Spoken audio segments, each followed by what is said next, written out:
students. She has quite the background. She is a Ravalli County resident and has been for quite some time. She's instructed individuals from West Africa to Montana in both public and private settings, and is well versed also in the homeschool curriculum. So she comes with quite a bit of enthusiasm as well as expertise, especially helping individuals that are in the non-traditional category. So a little bit about the students that we have served this year. And so at this point, through the end of December, we have 26 students that we've served. Those services that they've received are everything from assessments to advising to instruction. We also do frequent progress reports with those students. And those 26 students have participated in a little over 500 hours of those services this year. Our student demographics, gender-wise, 62% of those students identify as male, 38% identify as female. Our age categories, we have 3 primary age categories. Obviously, you can see 42% of those fall in the under 20, 38% in that 20 to 40 or 20 to 39, and then 20% of those students that we served are 40 years and older. When individuals come in seeking services with us, one of our grant requirements is to administer the test of adult basic education. This test is a little different than other assessments that are given to individuals that are in the K-12 system or in the post-secondary system. So I'm just going to give you a quick rundown of where the students land, and then there's a handful of slides after this that I'm certainly not going to read to you. But if you have an extra interest in going back to see what these educational levels really mean and how individuals function at those levels, you have that foundation to go back to in these slides. So what you're seeing here is that when we administered this test to those students really have less than a second grade level. And we assess their reading level, their language level, and their math level. 2 of those students fall in our beginning basic education level, which is a grade equivalency of second grade to just finishing 3rd grade. 9 of those students are what we consider low intermediate basic education. They have a grade equivalency of 4th through 5.9. So really 4th and 5th grade level skills. 7 of those students had 6th, 7th, or 8th grade level skills. 2 of the students were looking at a 9th, 10th, 11th grade, 9th and 10th grade level, and then 4 of those students tested at 11 or 12 plus. Unfortunately, the test of adult basic education taps out at the 12th grade level. So it's difficult to tell how many of those students really are post-secondary ed ready. But I can tell you at that 11th and 12th grade level, they have sufficient levels to pass the high school equivalency. Any questions? Yeah, Monique, I have a question.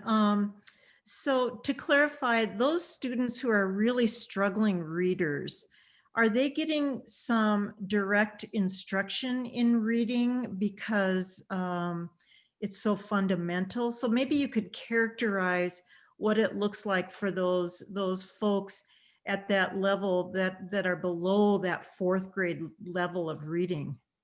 Right. You know, those 2 students that we're working with that are really at that 0 to 4th grade, you will see instruction virtually on Zoom where students are doing everything from number and character recognition. So truly, we really are working alphabet and numbers. We're also doing one-on-one and small group reading and reading fluency groups. So you will, if they come in person, they're working with the instructor and or another student that's at a similar level, and working on reading and fluency. They do everything from group reading to individual reading. We also do some recording. We allow them to do some recording of their reading and submit it to their instructor. So there are definitely, pretty much the things that you would see in an elementary classroom when it comes to fundamentals of teaching individuals to read. We do, but we make sure we do it at an adult level that still allows our adults to tap into what they already know and make sure that it's a dignified process as we do it. That's what I was going to ask you. It seems to me that for those folks, it takes a lot of courage to show up and try to endeavor to pass the high set, because it's a very, very challenging test. So I assume that, wow, they've had some support and encouragement from someone in their family or in their lives. And then they really need that ongoing support once they're in the program to see that they can make it. That's really tough. Absolutely. And that's one of the reasons why I put the supplemental slides in next, because what you will see for each of these individual levels is you will see what individuals' language and reading skills may be at each level, what their math skills may be at each level, and what their workplace skills will be at each level. Because those individuals who are employers that are seeking individuals right now, seeking employees, what we do when we are working with these adults, because many times they are also needing employment while they're working. They have a variety of responsibilities outside of just coming to school.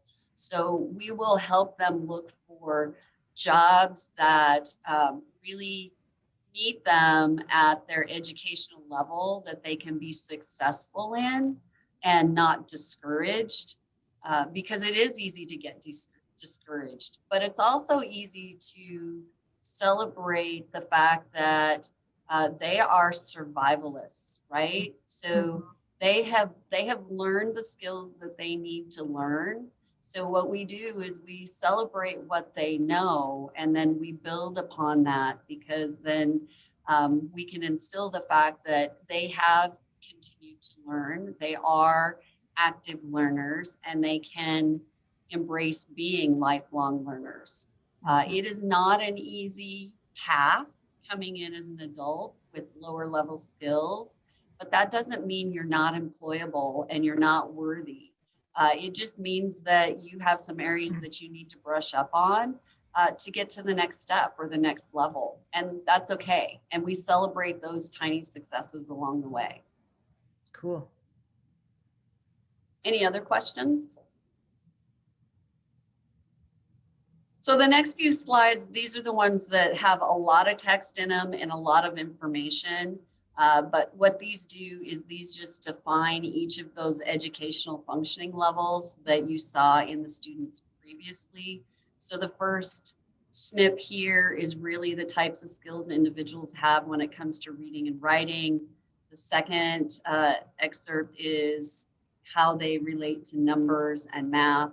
And then the last piece of information on each one of these slides is really what does it mean employment wise? If I'm an employer and I hire an individual in this particular educational level, what kind of skills will they have and what kind of output can I expect from them? So I'm going to slide through these because this is not something that we necessarily need to go over, but it gives you that foundation if you want to go back and take a look at them. It goes from the very basic low to basically your high functioning individual in the workplace that can do complex. So if you hit this last slide, They can work independently, they can make decisions, and they can follow directions and do complex procedures. So it just gives that background. Back to the summary of our students. When our students enroll with us, we ask them what their highest level of education was that they completed. And so here's a quick little summary. One student said that they completed someplace between 1st and 5th grade.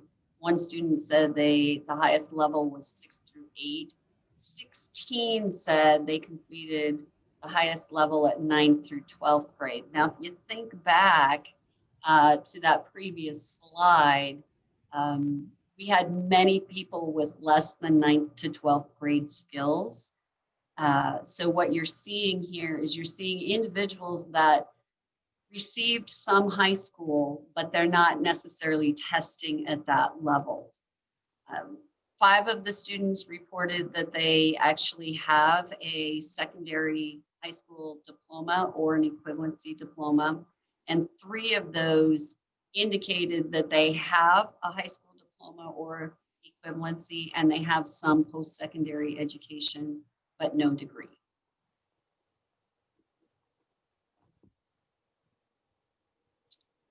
Just a little, yes, Tori? I was just thinking, do you have benchmarks that you set for students that you either just kind of internal or goals that you kind of set with the student, and or do you have benchmarks that kind of need to be met regarding, you know, because of funding? Like is the program, do you have to be goal oriented? I mean, not that people obviously want a goal, they want to learn, blah, blah, blah, but you kind of know what I mean? Yeah, actually there's both. So the answer is yes. We really, I mean, you probably know just as well as everybody else in education, you have to continue to balance really what the student is there for and what those folks that are giving you the money say you have to be doing with the money, right? So many of our students come in and say, well, I want a better job. They don't come in and say, I want to be able to read better, right? So when we work with our students, we sit down and we set goals with them, and based on the amount of time that they can devote to classes with us and outside of the classroom time, because we have distance learning platforms that they can access outside of our normal instructional hours.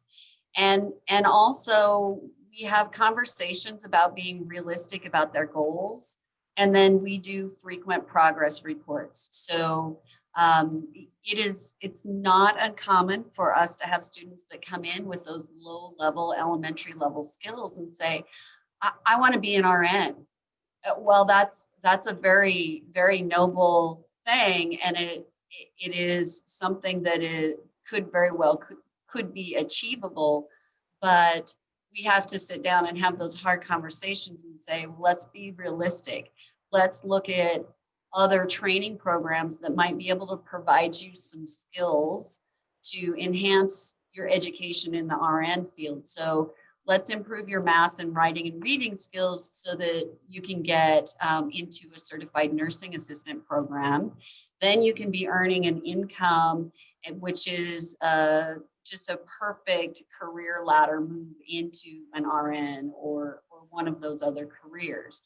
So we do have some of those very difficult conversations, and you know, sometimes they're taken well, sometimes they're not taken well, because it feels like you're squashing someone's dream.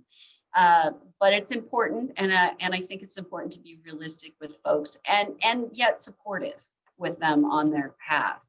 Our funders, we are funded based on performance, and those performance indicators are really the same performance indicators of the Workforce Innovation Act. So all of our partners at the Job Service and Voc Rehab, Department of Health and Human Services, and the adult education programs, we really have to focus on students gaining educational level.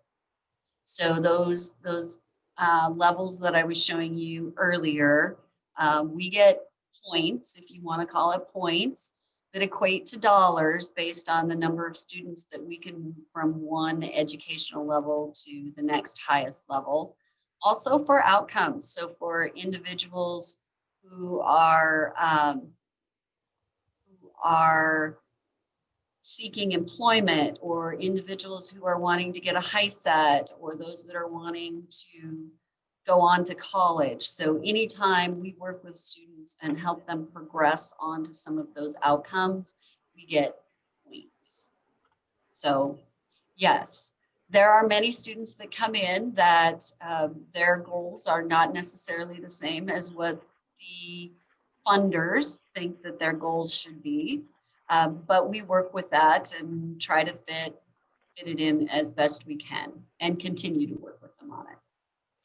I have a current kind of an historic question from the perspective that, was it a tough transition for folks to understand that the high set replaced the GED? Because I'm thinking a lot of people really for a long time understood that the GED was a high school equivalency. And did you have some attrition in a period of time for folks to understand that? Well, this is a totally biased comment. I will tell you, for those of us that are older, it was harder for us than everybody else. Okay. The younger folk don't seem to have a problem with it. It's all of us where it was ingrained that it was the GED. Yeah. We're the ones that have the problem with it. Okay. So we still get that, and we still work with employers. So when we see employers post that you have to have a GED, we tend to try to reach out to them and go, it might be more inclusive that you say high school equivalency diploma, because some states do still administer the GED. Right. It's just that Montana has chosen to administer the high set. So, and there's another test out there called the TASC. So depending on the state, some states have chosen one singular test, and others you can take any of the three to earn your high school equivalency. Yeah. Okay. All right. So when our students come in, let me back up a little bit. When our students come in, we actually identify with them what their primary area of study is going to be. Now, that doesn't mean that that's the only thing they work on with us, but this is basically the area when I mentioned that we get points for helping people move from one educational level to the next. So the only way that we could get a point for a student to move from one level to the next is if they moved it in their primary area of study. So we identify that, and that is the one that we work with on them. But as most individuals know, that if you want to improve your math skills, you also have to improve your reading skills. And that can be a tough sell sometimes, but we sell it. We're in the marketing field, right, Tori?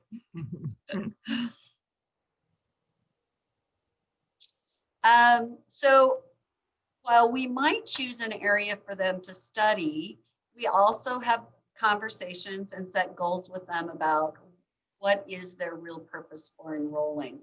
So while 54, a little over half of them come in and say, well, I want to earn a high school equivalency diploma. When they start testing, and even prior to testing, we actually start having the conversation with them about college prep and other employment opportunities and career development and advancement.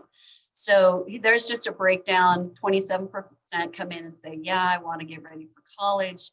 19 want to either gain or improve their employment, and then 54% come in initially identifying, yes, I want to get that high set.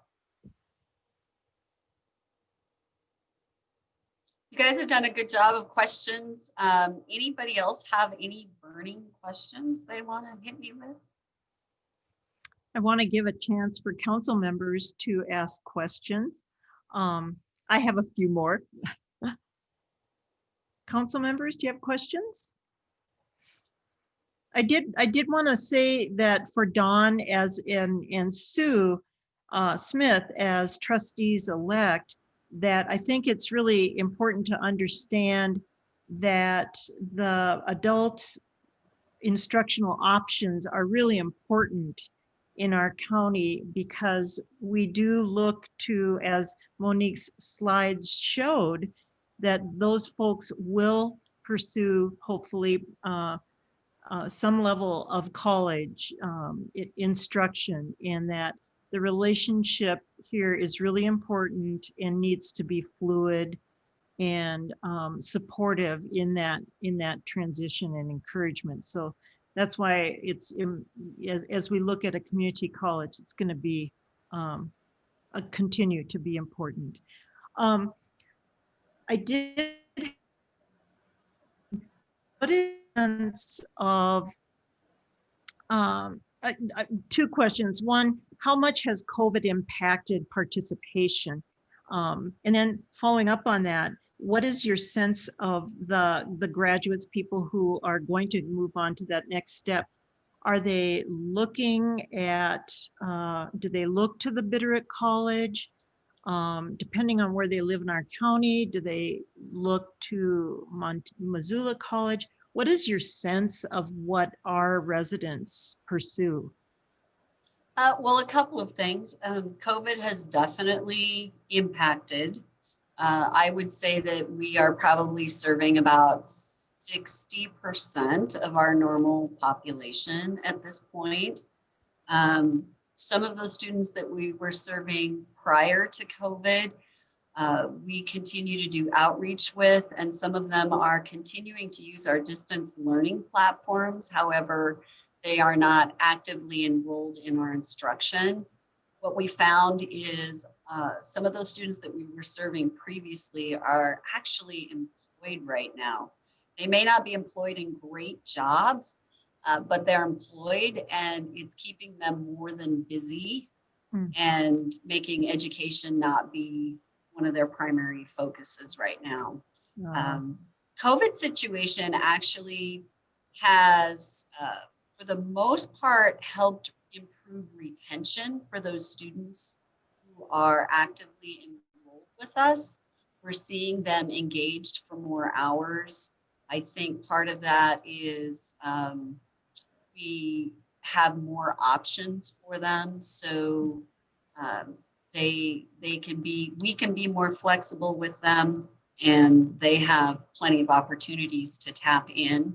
All of our students have the opportunity to join any of our classes. So students that reside in Ravalli County, if they prefer to attend with a virtual class in the evening at a time when we aren't providing that by our Ravalli County instructor, they can do that. And that instructor sometimes is actually sitting in Corvallis. Sometimes that instructor is sitting in Arizona. But they are a virtual instructor, and they can tap into those. So the opportunities are so much more than they were before. And I actually think that it has made us better providers of service and flexibility. Yeah. So you got to take the good with the bad, right? Yep. And while we're looking forward to this pandemic being over so we can increase the number of students in our classroom, we've also learned a lot, and I think it's made our program stronger. I think when it comes to the students who we're working with, I do think they see Bitterroot College as an option.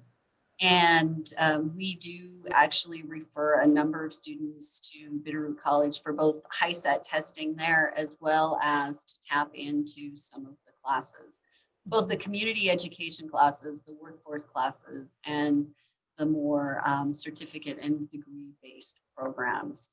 You know, each student comes in with such a unique set of skills and experiences and goals that we try to help them explore all of their opportunities. And having Bitterroot College be close to their home obviously makes it a good option. But, you know, education's been blown up since COVID. People can go to school just about anywhere virtually. And we've really had to make a switch in our brain about how we talk to students and how they attend educational opportunities. We're not brick and mortar anymore.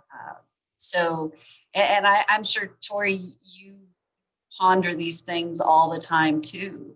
So yes, Bitterroot College is definitely on our radar. I think many of these students really need that one-on-one encouragement and the connections with the people.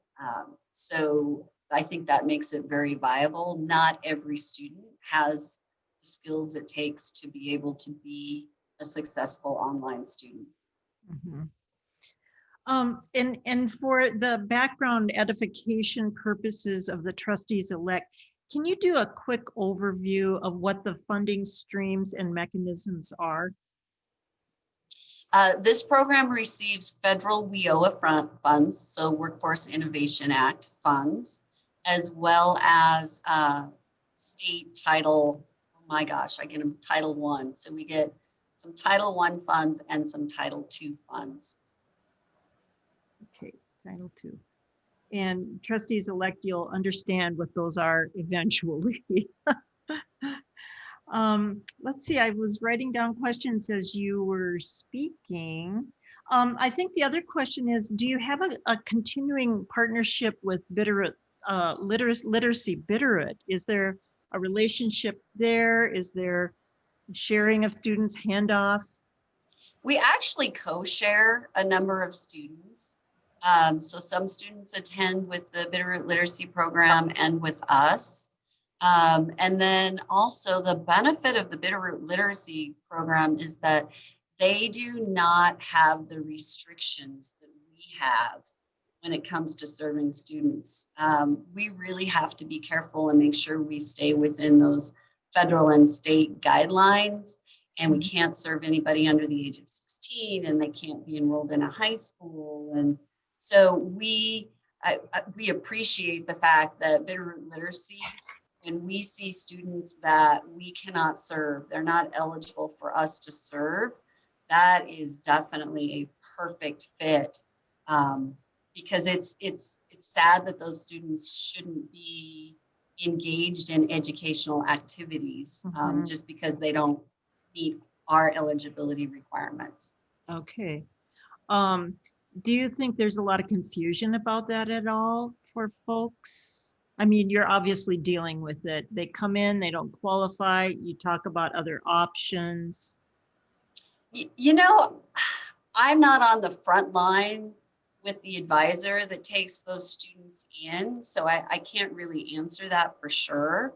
I do know that when we do kind of a pre-screening with the students to make sure that they meet those requirements. And so when they basically fail out of that pre-screening and we're not eligible, our first line of defense is to give them the Bitterroot Literacy email address and the phone number. Okay, yeah, that's great. I think my final question is a question I'm asking for the trustees elect so they have perspective and again, understand our collegial resources as we go forward looking at a community college, because as that unfolds, there are going to be lots of community partnerships that get established. And I think I'm really grateful that you presented today because this is really an important one. So in asking the question for them, can you essentially say, let us know how many dollars come to you to serve Ravalli County and how that money is allocated? Well, I don't have a breakdown of how many dollars go to Ravalli because that's not really how we're funded. it would be a conjecture if I threw anything out without actually looking at it. I can tell you that funds that are used for Ravalli are used solely for the services provided in Ravalli. So it covers the instructional time for Tanya, as well as the advising, the assessment, the cost of assessment. It covers the facility and all of the equipment, equipment meaning internet, phone, that kind of stuff. So all of the dollars that are spent in Ravalli are specifically for those Ravalli students. However, those students also have access to the services that are provided through Mineral and Missoula County. So they're leveraged. We're not required to split that out. So we have no differential for how much is spent and where. Oh, okay. And I assume the Mineral County piece is that online offering that's now easily accessible by, yeah. Okay. Absolutely. Prior to COVID, we actually had classes in Superior weekly, and gotta love COVID. Now those services are virtual. However, I would anticipate at some point bringing some in-person services back on if needed. Mhm. Yeah, okay.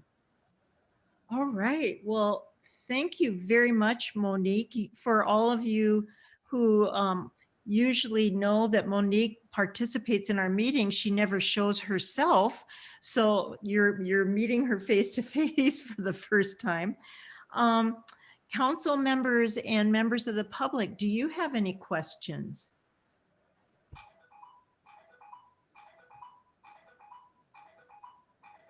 All right. Hearing none. Thank you very much, Monique, and we will move on. I will let you know I have to bail off in about 15 minutes for another meeting, but thank you guys. Tori, I will email this to you and you can distribute it. And then if you guys have any questions at any point, I will include my contact information on that last slide and you can get in touch with me. I'll Great. stop Thank you so sharing much. now. I was just gonna say, thank you so much for coming to share with us. It was Yeah. really informative. You bet. Thank you very much. All right. Oh, Jennifer, you have joined us. Yay. Welcome. Thank you. All right, Jennifer, just so you know, we are going to postpone voting on the minutes. We're going to do that electronically. I'll email the minutes to everyone and we'll get feedback that way. And oh, and John, you're there. Great. Sorry to be late. That's all right. We do have a quorum now, so we could eventually vote on the minutes. But what I'd like to do first is to have Dawn Gardner share updates, really specifically and very understandably, the staff of the Bitterroot College that are very committed to our students and have a deep investment in the success of an educational opportunity here in the Bitterroot, are very, of course, curious about what the trustees-elect are thinking about as we move forward through the process. And Jennifer, before you were able to join us, Dawn did characterize that this will be a very long process. We know that. It's 2 years out. It's a step-by-step process, most certainly, as evidenced by the hearing last week. So with that, Dawn, if you could sort of share what the trustees-elect are currently thinking, and specifically about those current instructors and employees. We have several non-instructing employees that have the same deep commitment to the college. So if you could share with us some reflections, that would be great. Yeah, sure. To the extent that I can. So, so you don't need to know the nuts and bolts about the current process of the approval, I guess. But I guess everyone's probably aware through Tori and otherwise that, we're down to the kind of the critical stage of trying to get legislative approval for the district. And, that's been our focus. And without that approval, we don't have a lot of official capacity to even plan, correctly. And so that's the big step that has to happen to allow everything else to get into place. So I will say that, to be honest, we haven't been able to do a lot. I don't think it's fair to say specific planning on staffing. We have I think, some general wishes and understandings of how we hope things will unfold, but I will confess that we haven't gotten down to any kind of detailed planning for staffing, other than, informing the Board of Regents earlier on about the current status of staffing and reminding them about, in general, I think the underlying message was that it was inadequate, which was related to inadequate budgeting. And so that message has certainly been conveyed. But ideally, what I guess and I would ask Tori and Sue to pipe in anytime. But so in general, step one is to get approval of the district. And then we know there would be any number of steps that would start to happen. The big question is, one of the big questions on the legislator's mind, and it's a necessary one, is funding. So we have tried to convey to them that we don't expect any and don't expect any state support in this biennium of the legislature.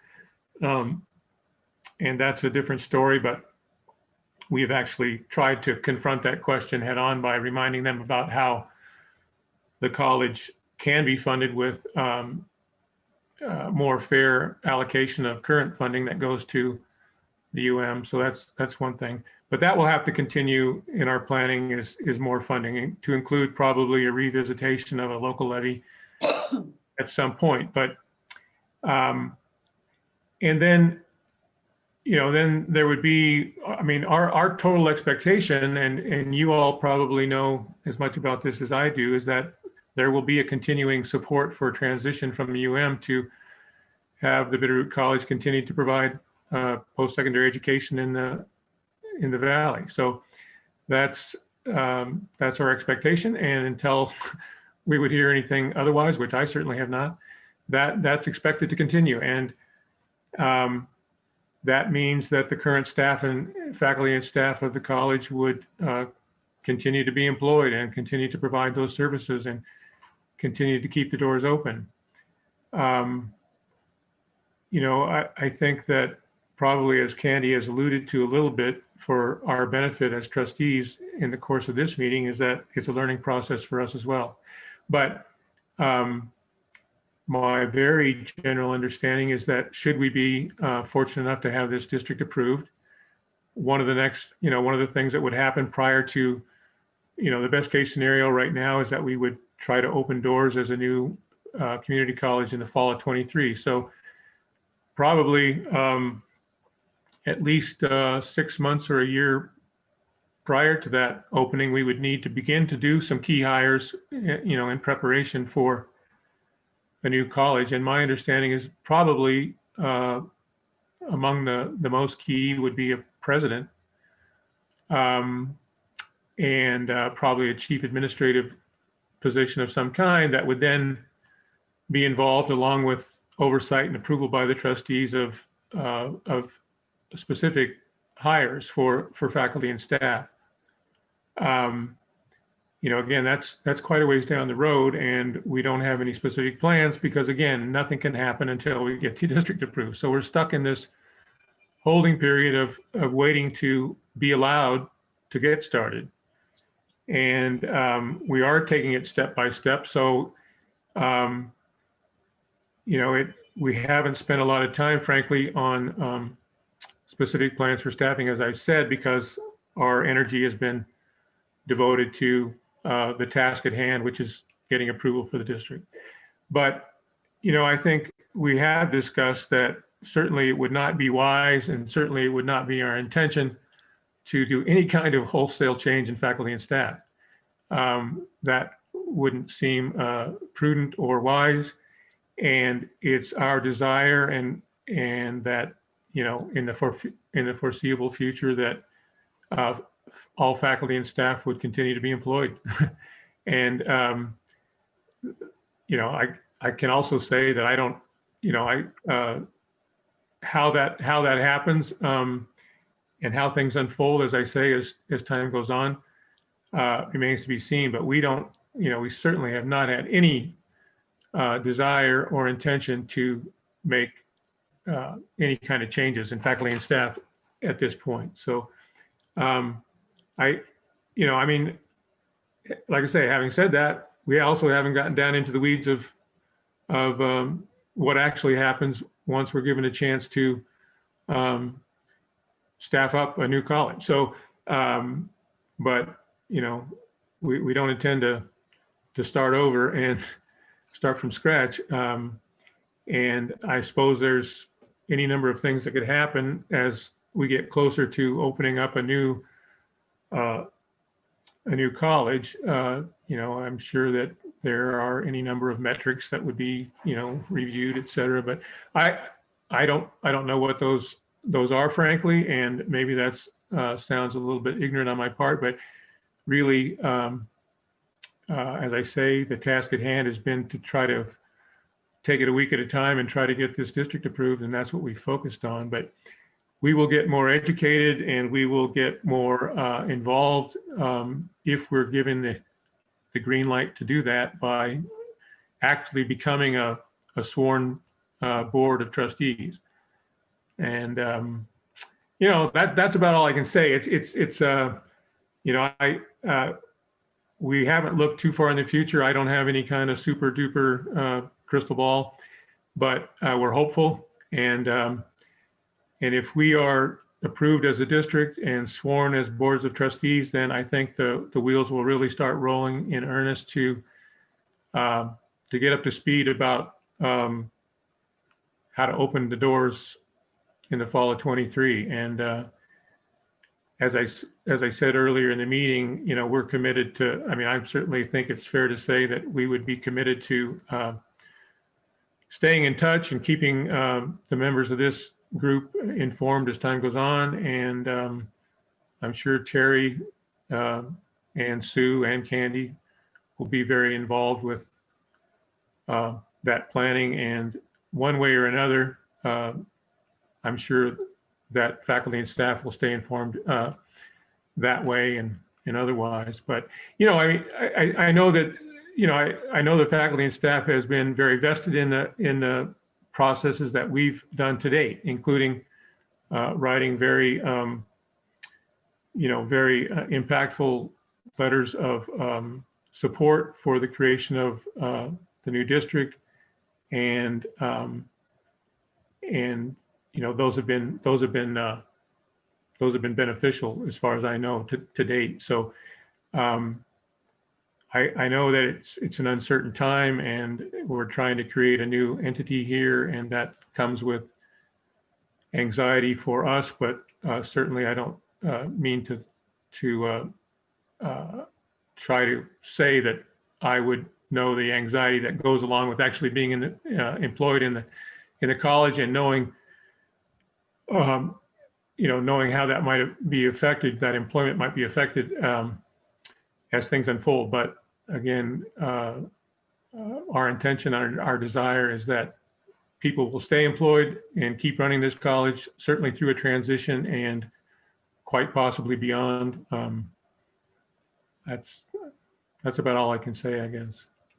And I'd be welcome to hear anybody's comments and questions. I don't think I can be more specific than that, frankly, in any answers, but I would like to assure you to the extent that I can that that's where we are, and you know, we hope we have the chance to get to the point where we can plan staffing, and right now we're waiting for that. So. Well, Don, I would make a purely objective comment, and that is the staff, the instructional staff and the current support staff at the Bitterroot College are extraordinary. And I think you will find people who have, first of all, a really deep commitment to the success of students. And I can't say enough about their content background is extraordinary. What they instruct, what they teach is important, and they are informed and up-to-date instructors. But I think the other equally important aspect of the staff is that they understand they are instructing people who are on a path, and that they're part of that path guidance. And that is really, to me, one of their best attractions. And so I appreciate that you understand the anxiety that they have about continued employment. And I was going to ask Jennifer and Matt about, with your staff meetings, whether or not down the line, as this process unfolds, maybe the co-chairs, the trustee-elect co-chairs, Dawn and Janet, maybe they could come to one of your staff meetings and answer questions, or maybe not answer questions, but get a sense of what the questions are, importantly. Are you meaning like a faculty meeting? Yes. Okay.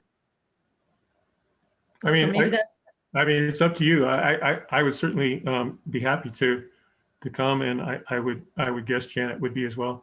You know, the other thing, I certainly would say, I mean, my wife's an educator, and you know, there's no doubt that I mean, it's kind of self-evident to me anyway that under the inadequate funding that you have, and frankly the inadequate staffing you have, is just you know, illustrates the dedication that people have to education and providing, you know, keeping the Bitterroot College open. I mean, it's, you know, it's just obvious the dedication that's there, and you know, and that's what always kind of amazes me, that among educators, is that despite the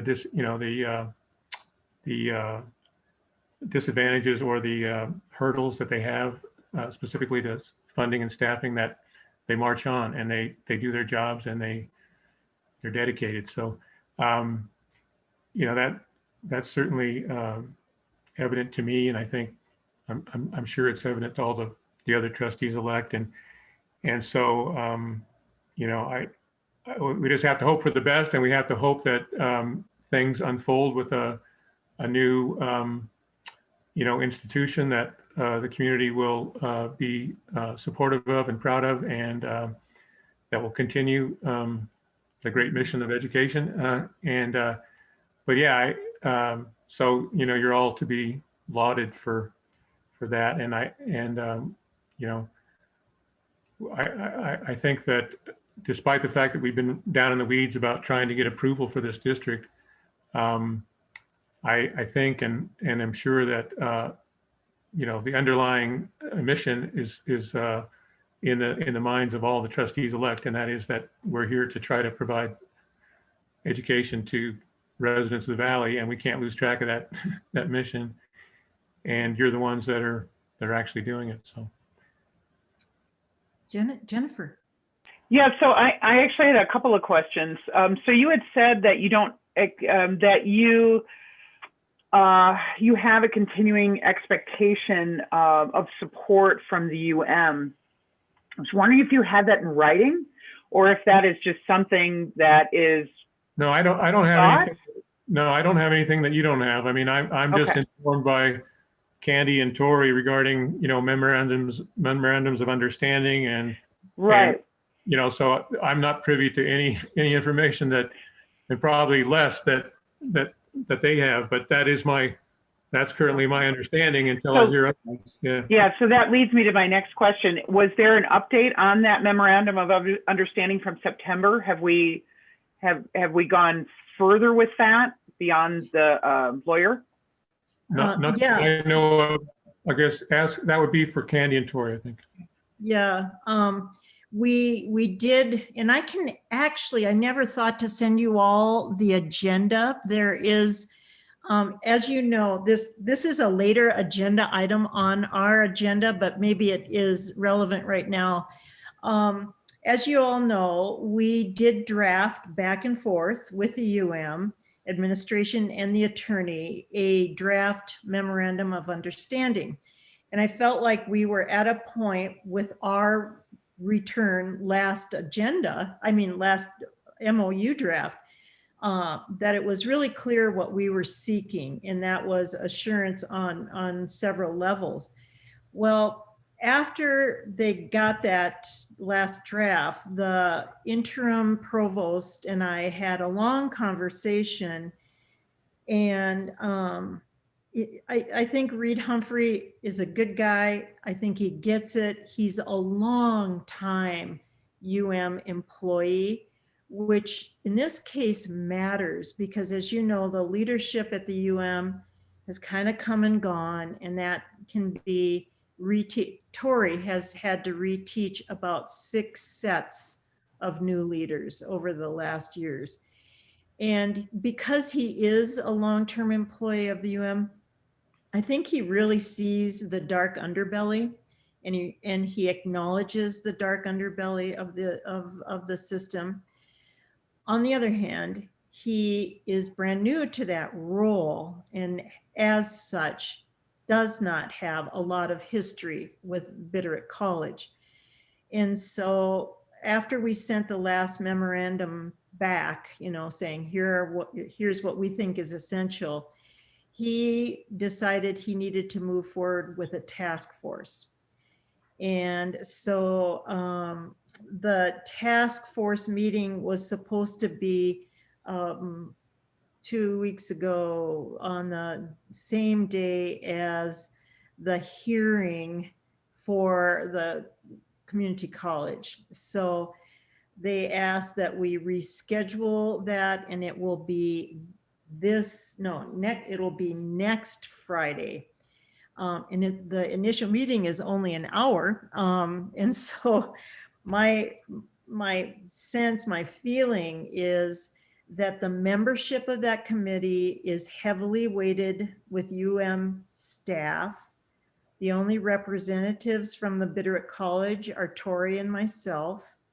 I asked about John Grant and Dave Beatty joining that because we were the people that initially brought the concept of the of the MOU to the then Provost Harbor.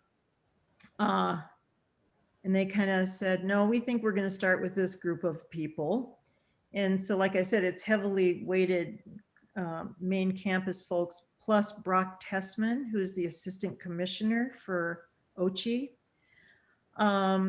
So when I look at the agenda, I just feel like they have planned this out until May, that we would look at our calendars and meet until May. And that I look at the content and I kind of go, this is 2 meetings worth of conversation. I don't know. It's a little frustrating from that sense. I do feel like, Dawn, if the trustees-elect could maybe draft a letter to that committee, the task force, and I'll send that agenda to everyone, and I'll send you the members. It might be helpful if you could speak to assured, adequate, continued funding in this 2-year period. Well, if we're allowed to do that, I would think that we would want to do that. If that would be welcomed by the task force or whomever, but I guess it doesn't have to be welcomed by them. We can send it. But, I mean, I think that just brings up the point again, which maybe I didn't mention clearly enough, but it's critical to all of our planning that there be a transition period for this college to remain open. If it were not, that would throw everything into not only your livelihoods, but into disarray. So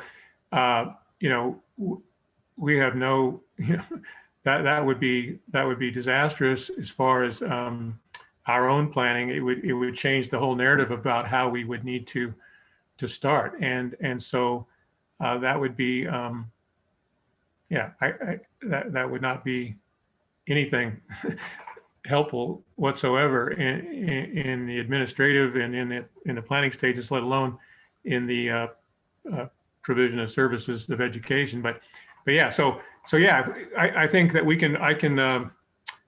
I can shoot an email or something and talk to Janet Woodburn. I mean, right now we've been kind of tracking the legislative process, and that's been pretty much our only agenda item in our weekly meetings. But I don't know why we can't bring that up at our next one and just mention that,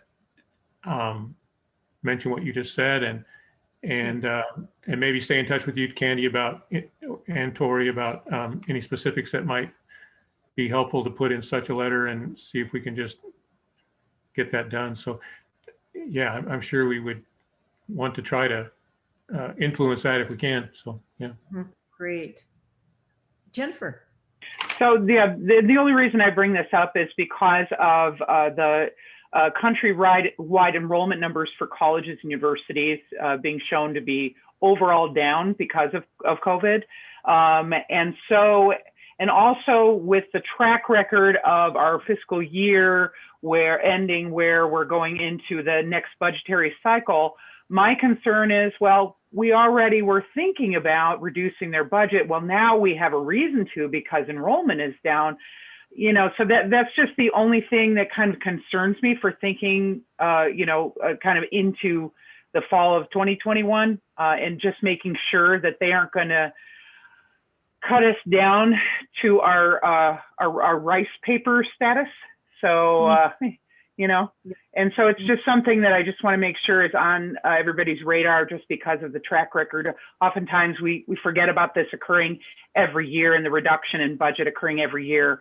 And then the extra one we had this past summer due to COVID, so we just want to make sure that we have our heads around that if we're going to discuss another MOU. Yeah. Okay. So what we'll do, Tori and I will author to Dawn and Janet some talking points for that letter, and Jennifer will include that enrollment impact of COVID and subsequently the budget response. So. Yeah, Candy, why don't you go ahead and just do that, because I, as far as I know, we'll have our usual Tuesday meeting, which I guess will be the 26th. Okay. And if you just send maybe that request to Okay. Janet to put it on our agenda for next week, and then we can start to put together any kind of talking points that you think are helpful for a letter, and we can kind of get it rolling. But I don't know why that would not be approved by our group if it's helpful. Great. Thank you very much. Okay, any other questions or comments? Sue?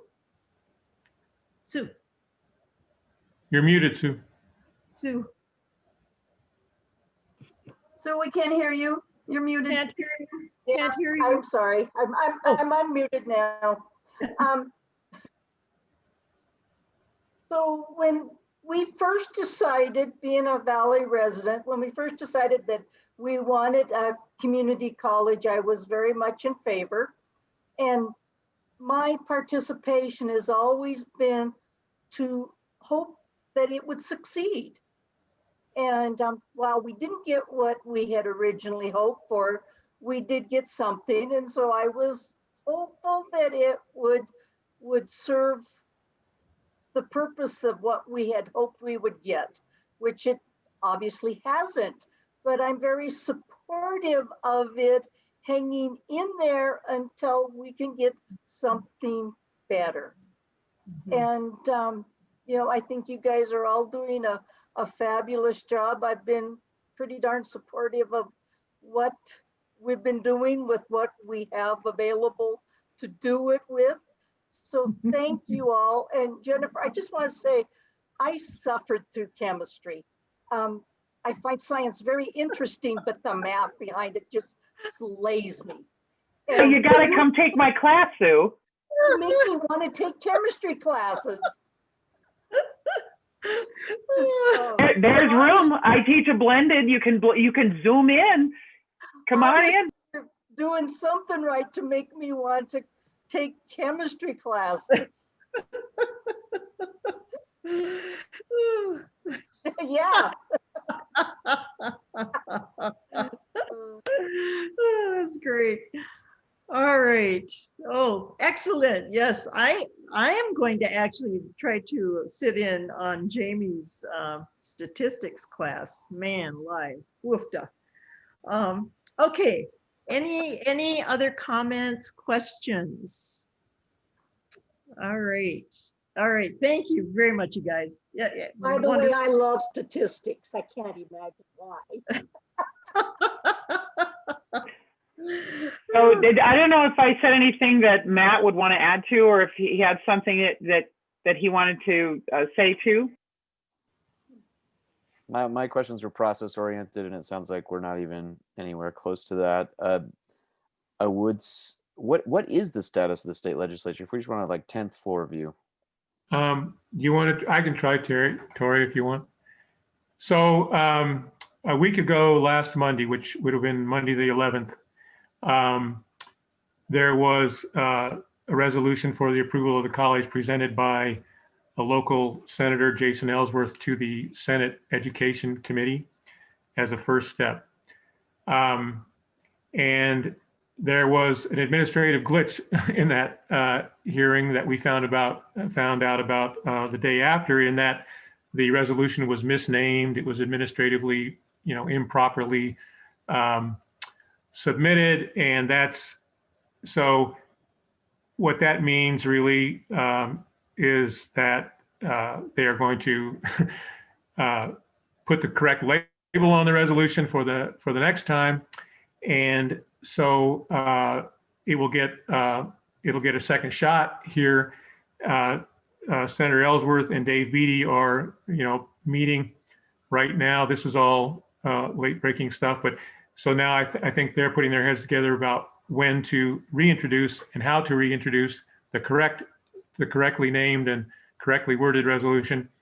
So that's just an administrative glitch. We're hopeful that, and so what the trustees-elect have done with, sort of that, it sort of gave us an opportunity to maybe even educate the legislators perhaps even better, so that when they do present it the next time, which we are hopeful that will be soon, that they will be able to clearly state to their colleagues a better argument for and educate them about approving this. So we're waiting to see when that will when it will be introduced again. And in the meantime, the trustees-elect have put together some supportive talking points for Senator Ellsworth. Looks like Tori's putting something up.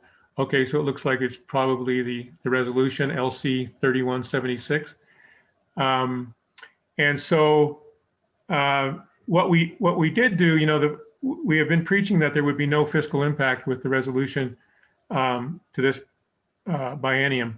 And the other thing that happened in that first introduction on the 11th was that, sort of a surprise to us, Ochi piped in that subcommittee meeting and said that they were preparing a fiscal note for the resolution, and that was a surprise, which sort of threw a wrench and into the discussions and caused the members of the subcommittee some anxiety, because they were going on the assumption that there was no fiscal note. It caused us some anxiety too, but in any case, regardless of whether we say that there's no fiscal note attached to this biennium. That is, we're just asking for the approval of a district. We're not asking for state funding in this biennium. That, continues to come up, maybe understandably, that it's always going to be still the question in most legislators' minds who are, who supervise the purse of the state taxpayers. They want to know what the cost will be now or eventually. So we decided with the second iteration of the resolution to sort of address that head on. But the way we're doing that is by reminding them that if the current state funding, which is allocated to UM for the operation of Bitterroot College, if that were directly apportioned to us as a college, that it's a wash at worst, and at best, it's actually a savings of money if it were directly apportioned to us. So the point is that there still is no net increased state funding. It's just a more fair apportionment of the funding that's currently going to UM. And if they see that, then we hope that will, assuage any concerns about there not being any new net tab to the state funding. And that so that's part of our argument. And I think they continue to fixate on funding, perhaps, like I say, understandably. But our hope is that with if there's a comfort level among the legislators that they don't have to deal with any new state allocations, that I think that they're inclined to just approve this thing and move on, because I think the support is there for education. Our understanding is from Senator Ellsworth anyway, that there's plenty of support, and as long as we can let them know that, look, we're not going to hurt the pot of money here, that I think they'd be inclined to approve this thing. So knock on wood, but that's kind of the approach now. So anyway, any day now we should hear that they're going to reintroduce the resolution, that it will be done administratively more correctly this time, and that it'll sail through the Education Committee. It then goes to the full floor of the Senate. And that's our understanding, unless Beatty and Ellsworth have some discussions that change that scheduling. Right now, our understanding is it goes to the Senate first. If the floor of the Senate passes it, then it goes over to the House, where it'll go to the House Education Committee. And I think Dave Beatty will probably champion that part of the process. Then it would go to the full floor of the House, and with a vote to approve in both houses, it would happen, and it would. So, yeah, go ahead, Tori. Oh, okay. So she's giving me the thumbs up that's sounds like it's reasonable, but yeah. So there, I think, like I say, one of the trustees, Rand Pigman, has got pretty close and good relationship with Senator Ellsworth. So once he should be hearing from Senator Ellsworth that the next date for the reintroduction, correctly this time, will happen on such and such a date. We're waiting to hear that. And so yeah, we're just in a waiting mode. But we're still hopeful that relatively early in this session, now I guess we're into it by a couple of weeks, but that they can get this thing moving and passed, and sooner than later, and we can get down to business of the planning. So That's great. Thanks, Don. yeah. All right. Thank you very much. Any other questions? Sue? My comment is, if we can get it passed, then that should make the MOU a more interesting subject, perhaps, than what the university has in mind. But I guess that remains to be seen. But instead of instead of them kind of being in the director's seat of what they're planning, I guess we'd have a better understanding of what we would want then instead of what they want. Mhm, mhm. Yeah, I think either way, we need assurances, you know, because it is our deep, deep desire that we get a community college here. If we can't get it funded, that's going to be a challenge. And so we're still highly dependent on the UM to continue to support learners in Ravalli County. They also have, I think if a college comes about, a community college comes about, they still have, I think, a legitimate consideration about what's our role what's the UM's role for post, you know, for college level in the Bitterroot. So, you know, it's not a very neat and tidy package at all. And a lot remains to be seen. I personally am optimistic. I really think Reed Humphrey has a clear sense of the challenge. He's gaining a clear sense of the challenge we face, and I'm just hopeful. So, all right. So with that, I'm going to invite us. Dawn, you are so welcome to stay for our whole meeting. But if you need to go, we also understand. Because at this point, we're going to go back to the beginning of our meeting. Wendy Fons has joined us. And Wendy, what I would want to know is if you have any comment or questions about things not on our agenda. Not at the moment, Candy. Thank you for asking, though. Okay, all right, thanks. All right, with that, I am going to take us back to the November minutes because we do have a quorum, then I don't have to bug you through emails. So are there any corrections to the November minutes? Sue?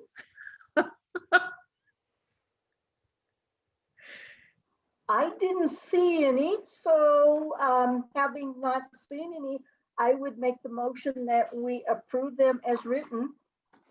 All right. Second. And second was Terry. All right, Terry. And Terry, I realize you have to leave by 11:50. Yes, okay. So Sue second, in motion, Terry second. All those in favor signify by saying aye. Aye. Aye. Those opposed, same sign. Great, motion carries. Thank you. That way I don't have to bug you on email. All right. From this point, then we are at the point of the director's report and any questions or conversation about that. How much is the enrollment down from a year ago?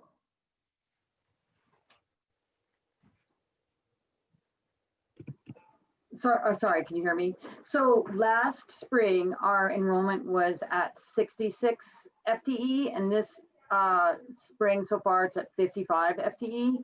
So let's see, who's the statistician here? I can do a quick 55 divided by 66. That's down 17%. Though last semester, it was down, we were only at 44. So we were down almost a quarter. So we're crawling our way back up. I will say one of the interestingly, our head count is up while our FTE is down, meaning that we have more students taking our individual classes, but many of those students are either not taking full loads, and so not taking 2 classes from us, but instead just 1, or they're since the UM now has a lot more remote offerings, they're opting for some of the UM remote offerings. I think it's a little bit more of the former, where people are just taking a smaller load. That's what the testimony is from our advisor. But I'll be able to run some more thorough numbers in the next few weeks to kind of see if that, which was the trend. I think we had 16 or 17 new students. Normally we have about 25 or 30 new students in a given spring. So, that was behind.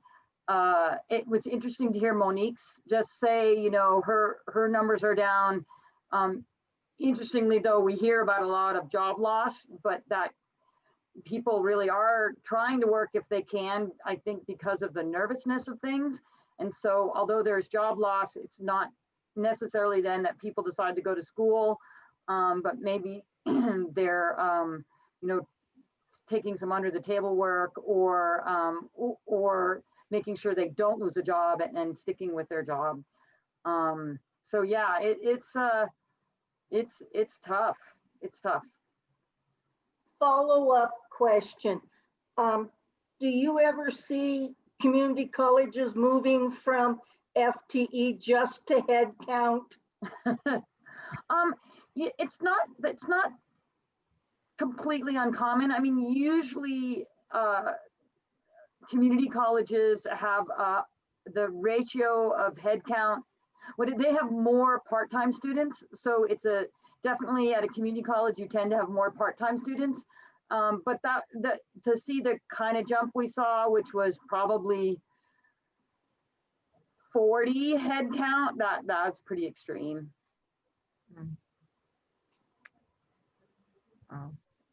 I don't know if does that kind of answer your question?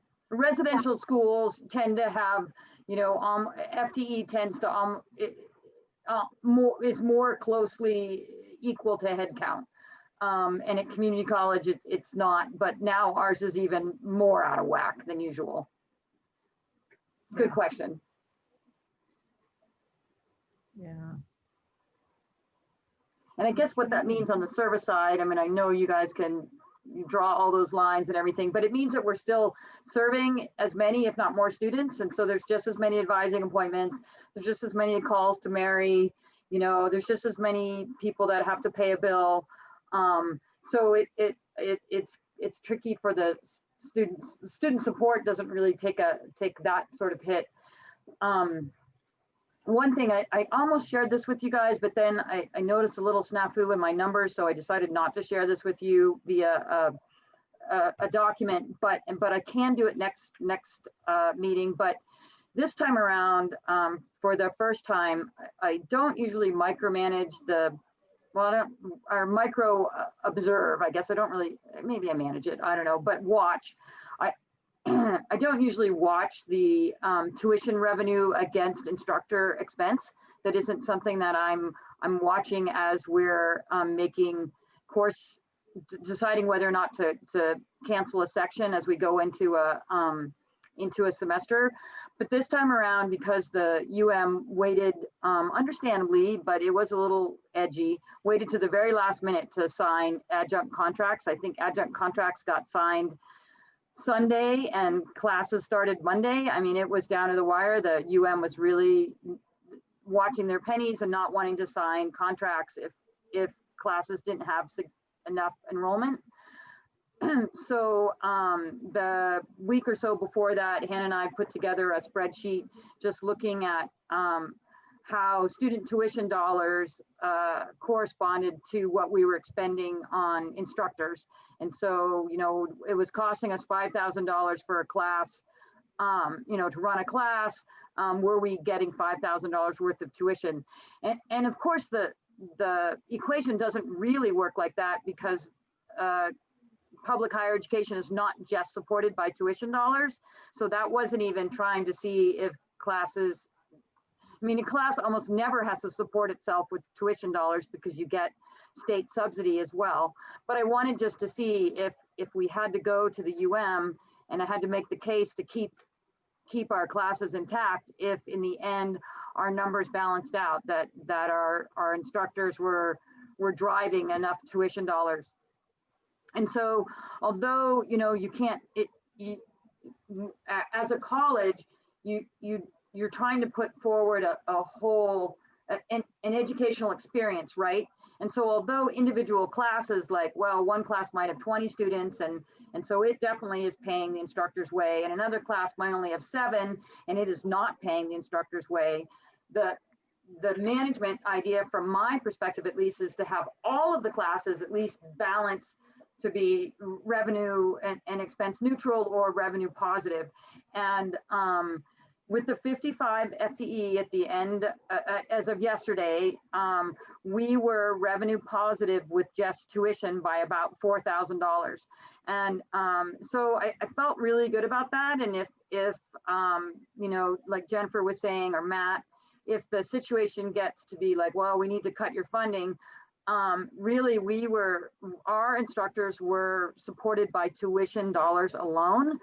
And so it did not require any state funding to support our instructors, that's pretty solid case to go on. And if you threw in state dollars, then, you know, we were $80,000 ahead. So at any rate, we're trying to put these arguments together in a fiscal way that if we get hit, we have some way to talk about it. And you know, in some ways, it wasn't a bad exercise. You know, I mean, you hate to think, oh God, we're nickel and diming ourselves. But on the other hand, one of the reasons that things haven't, you know, that the UM and us included with that are in trouble is because we haven't been looking at those kind of things. And, you know, we do have to look at it at you know, not on an individual class.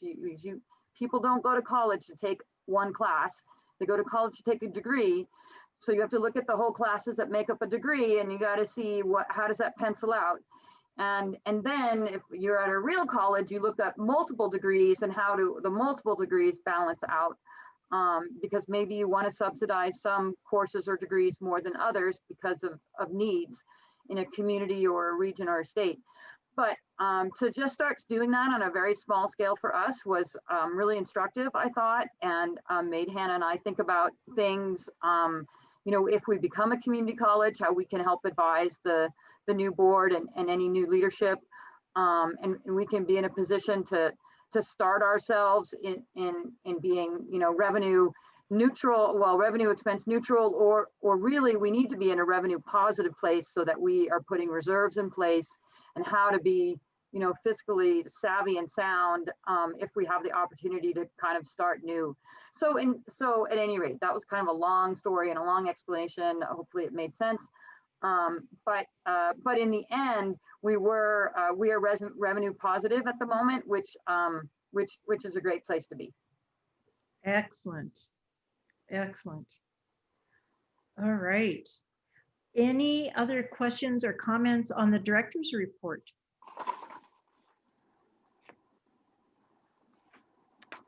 Hearing none, I'm going to move forward. Terry, I want to be sensitive to the fact that you need to leave. Any public comment on the director's report? Wendy? Okay, hearing none. We have chatted about the task force. We updated you on the task force, and I will send you that agenda so you know what the content is.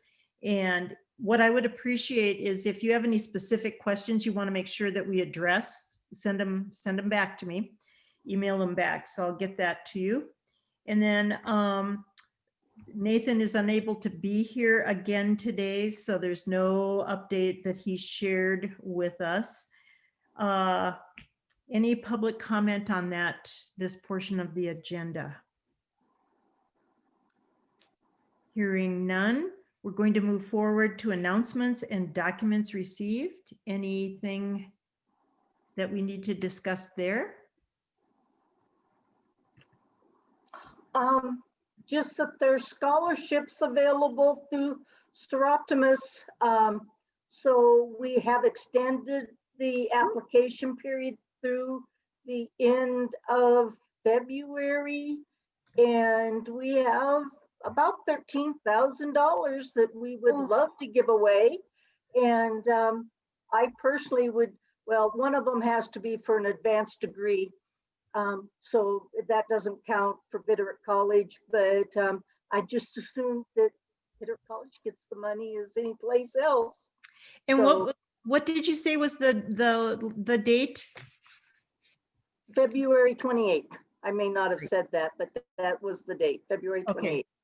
Great, we'll put The that sooner in. you get them in, the better. But if you know of anybody, please encourage them to apply. Mhm. Professional, technical ones, you know, scholarships also, Patty Furnace ones that do go directly to Bitterroot College. And then if you know of anybody that's age 50 or over that needs to go back for some certification or education, we have a scholarship just for that. Excellent. Yeah. One of my favorite, because you know, life happens whether we're 18 or whether we're 50 plus. Yes, it does. Okay, Sue, I'm going to include the link to Soar Optimus in the email back. Okay. The scholarships are all out there online and they are all fillable this year. Great. All right, perfect. Thank you. Anybody else have any updates or questions, or I'm going to include new business here. John, maybe just a quick update about, I know the COVID piece, but for Corvallis schools, how is your foundation going? It seems like you've had a lot of activity with your foundation. Oh, yes. And Don can probably speak to that as well. But our foundation has been fantastic. We've had some pretty large donations come in here recently, and we've been able to really look forward to getting some projects funded for our district that's going to provide a lot more experiences and opportunities for our students. And so one of the big ones that we're doing is called Classroom Without Walls, and we're helping fund that through the foundation that gets kids out into the world, basically, but more so around here in the woods, and learning more about ecology and being able to serve and to give back. So they have projects also that are working with local areas to redo some of the signage and some other cleanup projects as well. So so it's all kind of interconnected, I guess, and giving back. You know, we get a lot of donations through that foundation, but we're also looking at how we can give back to our community and get some great education for our kids. So yeah, I've just noticed it's a very active foundation. So yeah, we have great people on that foundation board. Yeah, that's great. We're Good. lucky. Yeah. All right. Any other updates? Yes, Sue. I forgot to mention it. We had some a group of people that have a foundation who approached Seroptimus saying that they wanted to fund a scholarship. So we have another $2,500 scholarship. We're not quite sure how we're going to disperse the money, if it's going to be just one scholarship, or, and I guess that's up to us, but they have said, here's $2,500 for scholarships. So wow, more money. Excellent. That's and we'll great. always take more money. Wonderful. Okay. All right. Any other new business updates? Babies, new babies, new grandchildren. Nothing. Engagements. Oh, okay. All right. All right. Well, with that, do we have a motion for adjournment? Sue moves. Do we have a second? All right, John second. All those in favor signify by saying aye. Aye. Aye. Aye. Those opposed, same sign. All right, we are officially adjourned. It is great to see you all.